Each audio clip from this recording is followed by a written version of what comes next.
Access Rock. I'm Dave, and today we have access to Jyrki from 69 Eyes. Yeah, hi there, all the people in the internet world. You're in the lovely Sweden, December day. It's kind of cold. Yeah, it's fantastic, and it's a really beautiful day. Sun is shining, and people are pretty, and like always in Sweden. Of course. Do vampires like sun, actually? Yeah, well, it's hard.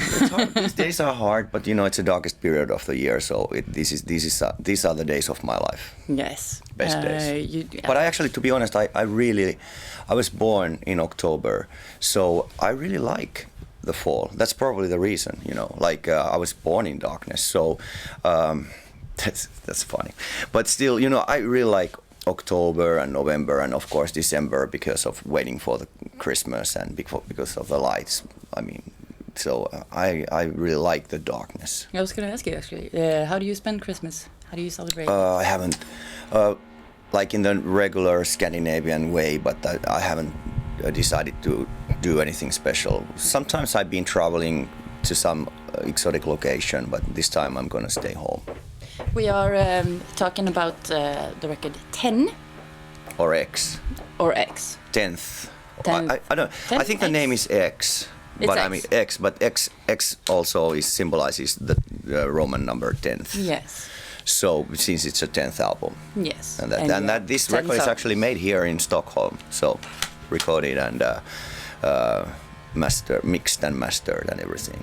Yes, I was going to ask about that. You collaborated with Swedish guys. Yeah, this is a production team called On the Verge, which is Pat Phoenix and Joachim Övrenius, two guys. We've been writing music with them like nearly a decade, but we haven't even thought about making a record with them before until this one. And the previous record, Back in Blood, we're recording in Hollywood with the producer Matt Hyde, and that's like when you go to America, we want there, you know, something for our sound, and that was like American aggression, and especially in Hollywood, you know, like we wanted to capture that Hollywood rock vibe on our album, and that's on that record. Yes. And their single like Dead Girls Are Easy, and that, you know, represents that side of the 69 Eyes. So what happens next is like we wanted to make the next record. We got a feeling that we want to this time to go back to the melodies more and you know, make it more melodic and melancholic album, and you know, coming here in Sweden, it's like you Swedes, you got, you know, definitely have your melodies, and we Finns, we have our melancholy. So that's to combining them and get the best result out of that. So yes. That's how this record was, you know, came about, and I still love it, and it's more mature, you know. Come on, I'm not a young boy anymore, so there's not so much not so much middle finger on that record. It's more like a broken heart on that album. Yes, you sound very broken-hearted. Yeah, well, but it's not like I wasn't. At the time we were writing the music, I split up with my ex-girlfriend, and I just put those ideas to the songs. I mean, I was getting demos from a guitarist, and there was some really melancholic parts, melancholic songs, and I was like, oh, this sounds like a cure for me. So I put those thoughts to the music, and it wasn't like it isn't like it's sad record. It's more like in that case I was more like disappointed, so I just put those pretty simple way. It's a oldest cliche in the world to put like you know, like ever since the first days of rock and roll, there's a song called My Baby Left Me. So it's really easy topic to put to the music. I haven't done it before for some strange reason. So I thought to give it a try, and I love it. But I have to admit that at some point when we were recording it, it was kind of like hard, because every night I nearly had like tears in my eyes and or in my sunglasses, and when I was singing the album, because you have to relive those things. Yes. So it was kind of like horrible at some point. You know, like I was like therapy. Well, I was singing the songs, and in the night I went to my lonely hotel room with a box of Caesar salad, and I was like, this is horrible. Okay, but that's a funny story to tell. But the most funny thing is like, okay, we started to tour this record, yes. and we're playing like many songs of those live, and it happens again at some nights like, whose idea this was, that I become sad on the stage, and it's like horrible again. It's like, whose idea was this at the first time? You know, it's kind of funny. You can actually hear it in your voice when you sing. Oh. It's very passionate. Yeah. Okay. Thanks a lot. I mean, So but of course, it's like it gives an extra. But there was also like a little help from Jack Daniels to Okay. to get into Jack the Daniels mood. helped you. Yeah, well, it's a bunch of rock and roll cliches, but they're only good, you know, and I still believe in them. So Yep, that's what the 69 Eyes are about.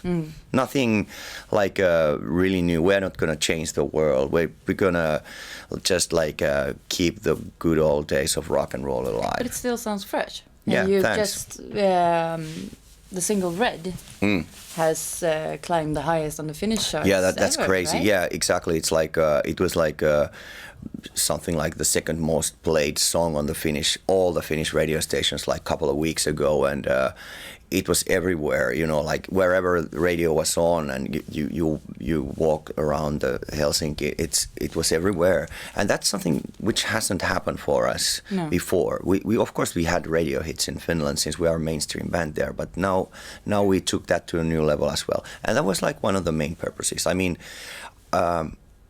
Also, like interesting thing is like when we released as we released the album, this was like our first, let's say, Facebook album as well, because before we weren't on Facebook, at least like that actively. You have a lot of followers on Facebook, right? Yeah. So now as we had like the record out, we get a lot of feedback from fans, because for fans, we make the music. First of all, I think the biggest 69 Eyes fans are ourselves. We satisfy ourselves and you know, like our need for adventures and being creative and so on. And 69 Eyes is our dream band. But luckily we like share this opinion with a few other people around the world. So coming to that single thing, like when we released Red, the first single, that was of course immediately our fans around the world heard it as well, and they gave us feedback from it, and some people said that they started to cry because it was so touching. And it's just really simple song. It's like one big emotion in one song. And when you pick up a single, it's because you want it to be played on radio. So that's when record companies come into the picture. Record companies said like, hey, this is the most radio-friendly song. Let's pick this up first.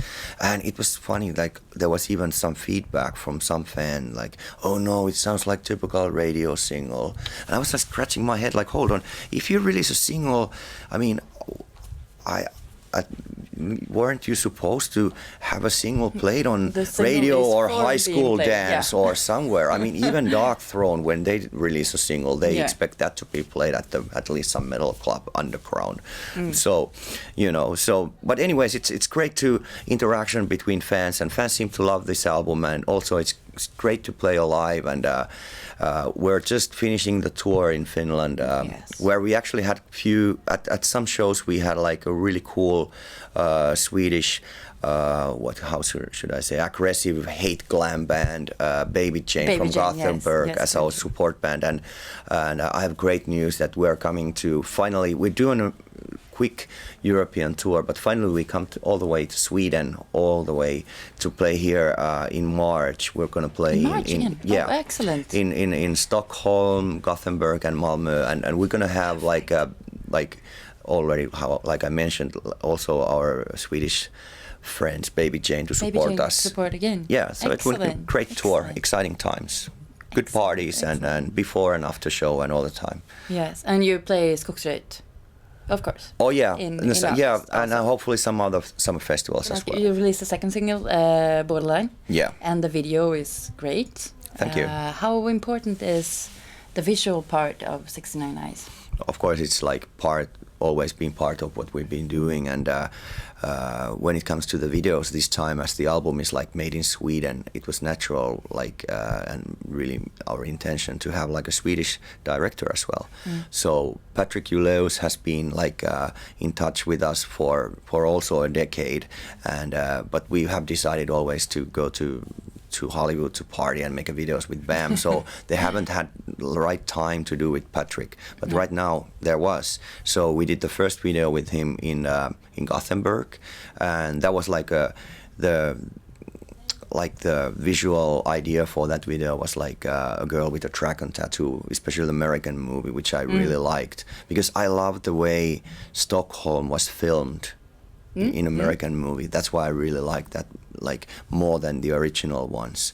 Well, not even comparing, it's a different way, but I loved it, the colors and everything. So I wanted that kind of like mysterious, kind of strange vibe to be on the video. So we did it for Red with Patrick in Gothenburg, outskirts of the city. It's a really, really beautiful location. And then the second video, Borderline, that as the song is like it's like timeless, even sounds like early rock and roll, but you know, it's timeless. It can be written or recorded whenever in this time and space. So, and it also has this sort of somebody said this True Blood kind of vibe. So that, you know, gave us the idea like to go all the way to New Orleans and capture everything that New Orleans has visually for the 69 Eyes to offer there. There's like I'm walking around in a French Quarter, and that was inspired by Elvis movie King Creole, and also like we're in that legendary cemetery where Easy Rider is filmed, and a lot of other movies. And there's a tomb of the voodoo queen Marie Laveau, which we draw crosses, and it's sort of like that wakes up like Helsinki vampires. And naturally there's like beautiful southern belles, Southern American beautiful Creole girls, and all those elements. And also that, like it looks like Patrick did a great job, and he's a true artist, and it has this, it looks like the, you know, remember like in the beginning of True Blood, there's this short film always when the series starts. Yes. So it's sort of same kind of visual like thing going on with the video. So like a lot of like just like all these things that I personally totally loved was in that video. But you know, it was also really fun to do and party like 5 days like hell on Bourbon Street. So I lost my voice, but that's a long time ago. So but I got it back. I was going to ask you, if you did lose your voice, what would you do? Would you just I lost create it. music, or would you? Oh, if I lost my voice, yeah, if you permanently couldn't my voice. sing like this anymore. Oh, I don't know. Could I talk even? Yeah, I'd probably stay in picking up in girls in some bars and street corners still. I didn't have. Then I don't have to go on stage to do that. You know, the usual. It's still the partying. Yeah. Yeah. And the main purpose to be in a rock and roll band, at least for me. Of course, it's great to create, and I have so much energy to do, and a lot of crazy ideas, and I can put all of them to the 69 Eyes. But of course, like the girls are one of the main reasons. The girls. Yeah, it's always the girls. So sorry, ex-girlfriend. He's now happy again. Yeah, I right? guess. Yeah. The craziest memory from tour. Do you have any reasons? Because Baby Jane is kind of a party band as well. Yeah, they are. Yeah, of course. That's how actually I met the guys. They years ago, nearly a decade ago, they actually invited us to their like home when we played in Gothenburg, and we were partying there till, you know, sun came up, and watching actually like Crash Diet videos or something like that. So that was like cool party. That's not a crazy memory, but that's a nice memory, really. It is. So that, I mean, whatever the 69 Eyes is doing, it's like, especially with this record, it's based on friendship. Like these days, when there's not so much money involved in music in the way that there was, you know, it's cooler to make things with the true friends. Everything is based on good vibes, positive vibes. And for instance, this album is like only everybody involved is because of like they are friends, old school friends or something like that, and everybody's doing it because it's fun. and that's Everybody like wants to be a part of it. yeah, and that's how you should do things. Seriously, like no middlemen or bullshit. Just like the coolest cats on town, and you know you just like create something spectacular and have a nice vibe there and good memories and good experiences. Hi there, all you Access rockers. This is Jyrki, your favorite Helsinki vampire of the 69 Eyes, and guess what? Merry Christmas, yo ho ho ho ho.